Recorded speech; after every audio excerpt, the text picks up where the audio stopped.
तो नमस्कार दोस्तों, मैं आपका पिंटू तलवार। और दोस्तों, इस वक्त मैं जनपद बलिया के रसड़ा तहसील में हूँ, जहाँ पर आप देख सकते हैं हमारे पीछे दर्जनों की संख्या में आज राष्ट्रीय पत्रकार संघ भारत का रसड़ा में तहसील कार्यालय का उद्घाटन है, जहाँ पर दर्जनों की संख्या में पत्रकार आए हुए हैं। तहसील हमारे साथ जो रसड़ा के राष्ट्रीय पत्रकार संघ भारत के तहसील अध्यक्ष हैं सिराज अहमद जी, इनसे हम आपको बात कराएंगे कि सिराज अहमद जी, हमारे चैनल में आपका स्वागत है। बहुत बहुत धन्यवाद सर। मैं राष्ट्रीय पत्रकार संघ भारत का रसड़ा तहसील इकाई का तहसील अध्यक्ष हूं और यहां पे रसड़ा तहसील इकाई का कार्यालय का आज उद्घाटन होने जा रहा है और पत्रकार सम्मान समारोह भी है शालीमार मैरिज हॉल में। इस प्रोग्राम में प्रदेश के बहुत सारे पत्रकार, करीब करीब 50 से भी ऊपर पत्रकार बंधु यहाँ पर उपस्थित हुए हैं। राष्ट्रीय उपाध्यक्ष, प्रदेश अध्यक्ष, उपाध्यक्ष, इस तरीके से बहुत सारे पत्रकार और बलिया के तमाम तहसील से यहाँ पे पत्रकार लोग उपस्थित हुए हैं और बहुत ही भव्य प्रोग्राम यहाँ पे होने जा रहा है। सिराज अहमद भी, जिस तरीके से राष्ट्रीय पत्रकार संघ भारत का प्रत्येक जनपद में कारवा बढ़ता जा रहा है, तो क्या आपको ऐसा नहीं लगता कि जनपद के ही नहीं बल्कि प्रदेश के प्रत्येक तहसील में कार्यालय का उद्घाटन होना चाहिए?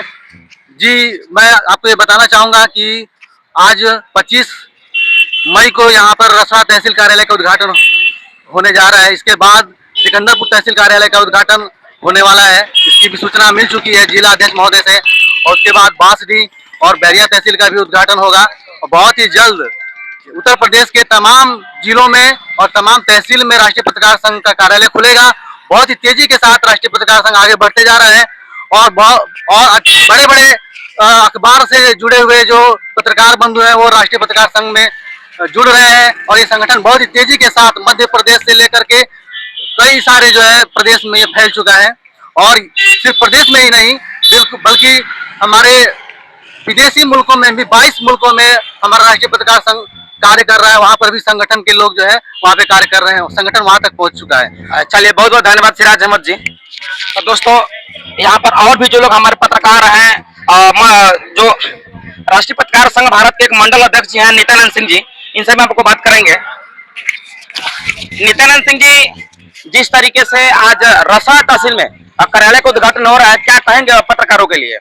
पत्रकारों के लिए यही कहेंगे और ये मेरा एक संदेश है कि यह एक बहुत बड़ा संगठन है और संगठन में एकजुटता बना करके रहना चाहिए। संगठन लोगों के लिए बहुत बड़ा योगदान देता है और एकजुटता में ही सब कुछ है।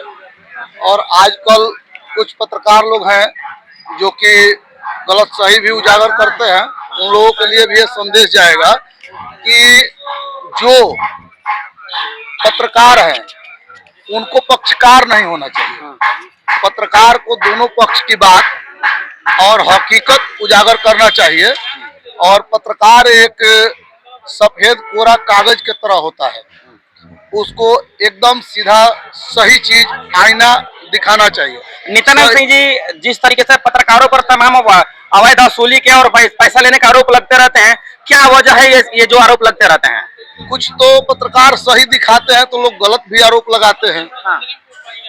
क्योंकि वो आईना दिखाने का पत्रकार का एक काम है, लेकिन जब वो सही आईना दिखाने जाता है तो तरह तरह के लोग उसके ऊपर आरोप लगाते हैं, प्रत्यारोप लगाते हैं। तो उस आरोप प्रत्यारोप का कोई मुद्दा और मतलब होता नहीं है। पत्रकार को अपना संघर्ष करना चाहिए, लड़ना चाहिए, सही चीज दिखाना चाहिए। और कुछ लोग अवैध वसूली करते हैं, ये हम नहीं कहते हैं कि नहीं करते हैं, उन लोगों को भी संदेश ये देना चाहिए कि इस तरीके से उनको नहीं करना चाहिए। एक पत्रकार का जो है काम है वास्तविकता वो अपना करें। चलिए, बहुत बहुत धन्यवाद नित्यानंद सिंह जी। सिकंदरपुर की जो महिला अध्यक्ष हैं, इनसे हम आपको बात करेंगे। क्या नाम है आपका? जी, मेरा नाम सकीना खातून है। मैं सिकंदरपुर तहसील की महिला विंग अध्यक्ष हूँ। सकीना खातून जी, राष्ट्रीय पत्रकार संघ में आकर के आपको कैसा लगा? चूंकि आप एक महिला हैं और महिला होते हुए भी हमारे भारत में महिलाओं भी अपने आप को असुरक्षित महसूस करती हैं, और आप जो है खातून जी, आप महज 18 से 20 साल की लड़की हैं और आप पत्रकार संघ भारत में जुड़ी हुई हैं, क्या कहना चाहेंगे? आप जुड़ के कैसा लग रहा है? जी, मैं यही कहना चाहूंगी कि राष्ट्रीय पत्रकार संघ भारत एक ऐसा प्लेटफॉर्म है जहां पे हमने अपने अनुभव से जो भी देखा है उसमें ये पाया है कि ना सिर्फ महिलाओं का सम्मान, बल्कि एक चीज और मैंने यहाँ पे नोटिस किया है जो बहुत ही कॉमन है और बड़ा बेहतरीन है, वो ये है कि यहाँ पे जाति धर्म का कोई मतलब जगह नहीं है। सकीना जी, जैसे आपने जाति धर्म की बात कहा, तो मैं आपको थोड़ा सा बीच में रोकना चाहूंगा और क्षमा चाहता हूँ इस चीज के लिए।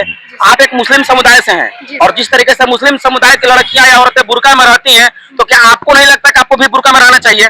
देखिए, ये तो एक तरीके से पर्सनल सवाल हो गया और व्यक्तिगत तरीके से कहा जाए तो मैं इस पे ज्यादा टिप्पणी देना नहीं चाहूंगी।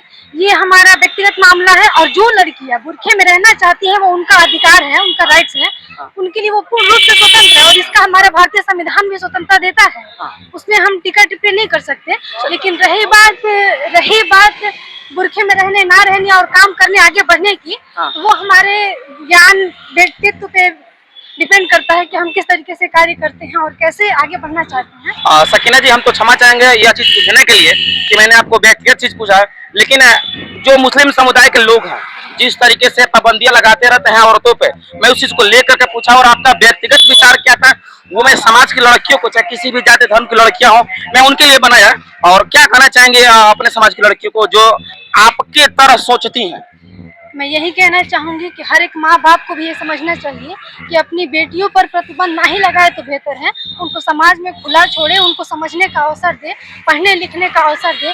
और जो आपने बात बीच में टोकी कि माँ बाप जो प्रतिबंध लगाते हैं, इनके विषय में मैं ये कहना चाहूंगी कि वो कुछ ही % लोग होते हैं जो अपने बच्चों पे प्रतिबंध लगाते हैं और वो लोग होते हैं जो शिक्षा से दूर दूर तक उनका कोई रिश्ता नाता नहीं होता है। कहीं ना कहीं आप मानती है कि जो शिक्षा ग्रहण करेगा, शिक्षा वो शेरनी का दूध है, जो ही पिएगा वही दहाड़ेगा? जी बिल्कुल, शिक्षा वो शेरनी का दूध है, जो जितना ही पिएगा वो उतना ही दहाड़ेगा। और इसके लिए मैं समाज को जागरूकता देना चाहूंगी, बोलना चाहूंगी, तो खास करके हम अपने समुदाय के लोगों को ये कहना चाहूंगी, मुस्लिम अल्पसंख्यक समुदाय के लोगों को, कि वो अपने बेटियों को खुला छोड़े, उनको खुले वातावरण में जीने दे, उनको अपने आगे बढ़ने का अवसर प्रदान करे, उनको शिक्षा से अवगत कराएं।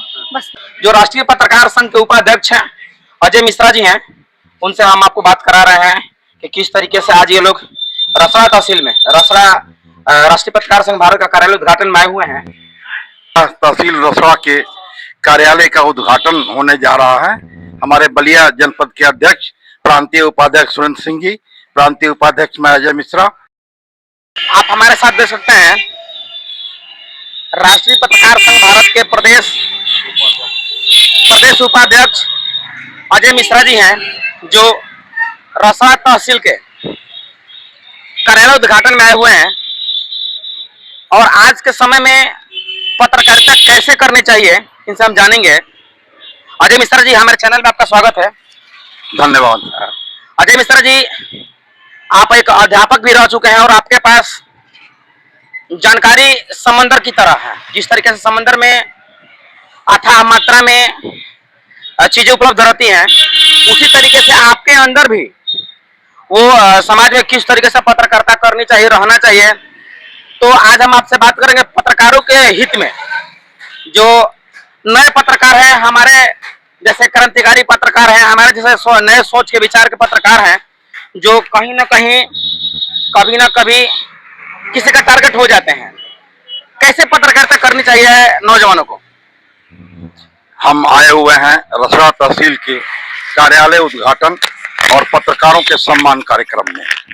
कार्यालय उद्घाटन के पश्चात हम वापस कार्यक्रम में लौट रहे हैं और इस लौटते हुए समय में हमारे पिंटू तलवार जी ने जो जानना चाहा पत्रकारिता कैसे करनी चाहिए, इस संदर्भ में मुझे यह कहना है कि विवाद से बचना चाहिए।